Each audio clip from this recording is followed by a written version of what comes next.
చూడు రాఘవ, అనవసరంగా పెద్ద అడుగులు వేయకు. అయ్యయ్యే, ఎందుకమ్మా ఊరికే సొనుగుతా ఉంటావు? అదే బ్యాంకుడు లోన్ ఇస్తున్నాడుగా, నెలకి 90,000 ఈఎంఐ, 30 ఏళ్ళు కడితే సరిపోద్ది. నేను 2.5 లక్షలు జీతం తీసుకుంటున్నానుగా, చూసుకుందాం. లేదురా, నాకు ఇది మీరు కూడా ఇంతే కాన్ఫిడెన్స్గా హోమ్ లోన్ తీసుకొని మనకు వచ్చే జీతానికి మనం కట్టే ఈఎంఐకి క్యాలిక్యులేషన్తో సంబంధం లేకుండా హౌస్ లోన్ తీసుకొని హౌస్ కొన్నారా?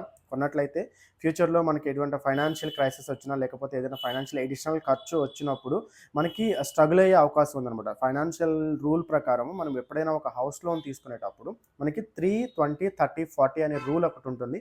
ఆ రూల్ ఫాలో అయ్యి కనుక మనము హౌస్ లోన్ తీసుకొని హౌస్ కొన్నట్లయితే మనకి ఫ్యూచర్లో కూడా ఎటువంటి ఫైనాన్షియల్ బర్డెన్ అయితే పడదన్నమాట. ఈ రూల్ అనేది డీటెయిల్గా చెప్తాను చూడండి. 3 అంటే మనము 3 స్టాండ్స్ ఫర్ మనం కొనేటువంటి హౌస్ యొక్క వాల్యూ మన ఇయర్లీ శాలరీకి 3 టైమ్స్కి మించి ఉండకూడదు. అంటే ఫర్ ఎగ్జాంపుల్ మనకు ఒక 20 lakhs ఇయర్లీ శాలరీ అనుకుంటే మనం కొనే ఇంటి వాల్యూ 60 lakhsకి మించి అయితే ఉండకూడదు.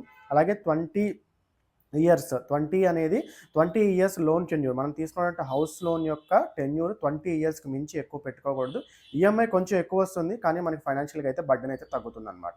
అలాగే 30%. ఈ 30 అనేది ఎందుకు సూచిస్తుంది అంటే మనం కట్టేటువంటి అన్ని ఈఎంఐస్ ఇంక్లూడింగ్ హోమ్ లోన్తో కలిపి మన శాలరీలో టేక్ హోమ్ ఏదైతే వస్తుందో ఆన్ హ్యాండ్ దాంట్లో 30%కి మించి మనకి ఈఎంఐస్ అయితే పెట్టుకోకూడదు. పెట్టుకున్నట్లయితే ఫైనాన్షియల్గా ప్రాబ్లం వస్తుంది.